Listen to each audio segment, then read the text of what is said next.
ఆత్మీయ బంధువులకు ఆంగ్ల సంవత్సరాది శుభాకాంక్షలండి.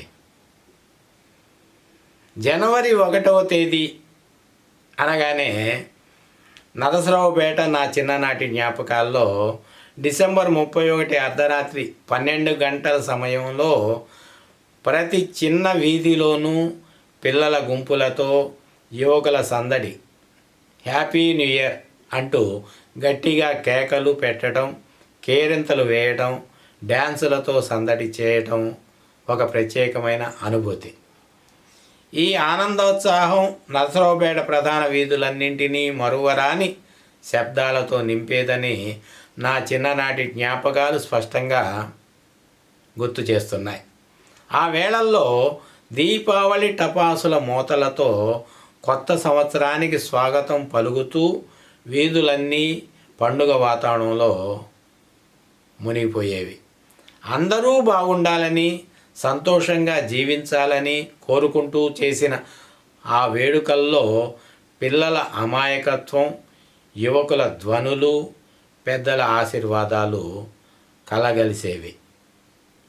అయితే అప్పుడు పిల్లలు, యువకులతో కలిసి కొందరు పెద్దలు చేసే శబ్దాలను, హడావిడిని నియంత్రించడానికి పోలీసులే రంగంలోకి దిగాల్సి రావటం ఆ సమయానికి ఎంతో ప్రత్యేకంగా అనిపించేది.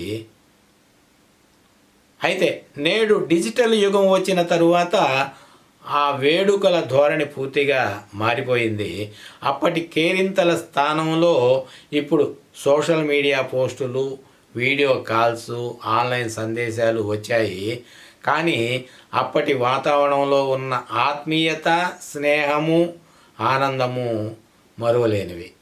అయితే ఆంగ్ల సంవత్సరాదికి కాకుండా తెలుగు సంవత్సరాది అయిన ఉగాది వంటి పండుగకు ప్రాధాన్యతను పెంచే విధంగా మనము తెలుగు సాంప్రదాయాల పునరుద్ధరణకు పునరాలోచన చేయాలి.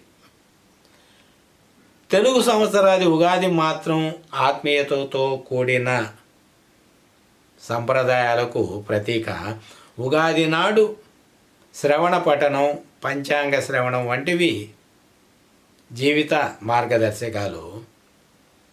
ఇవి సంస్కృతి లోతులను అర్థం చేసుకునే మన సాంప్రదాయాలు, మన బంధాలు, మన విలువలను గుర్తు చేసే సందర్భాలని భావించి వీటిని కొత్త తరాలకు తెలియజేసే బాధ్యత ప్రతి తెలుగువారి మీద ఉన్నదని తెలియజేసుకుంటూ, ఆంగ్ల సంవత్సరాది జనవరి 1 హ్యాపీ న్యూ ఇయర్ ఒక చిన్ననాటి ఆనందాన్ని మాత్రమే కాకుండా నేటి మార్పులను పరిశీలించేందుకు ఒక వేదిక కూడా.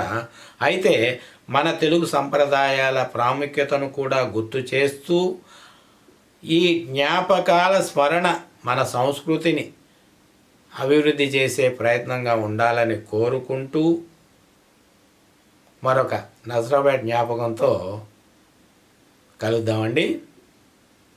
ధన్యవాదములు.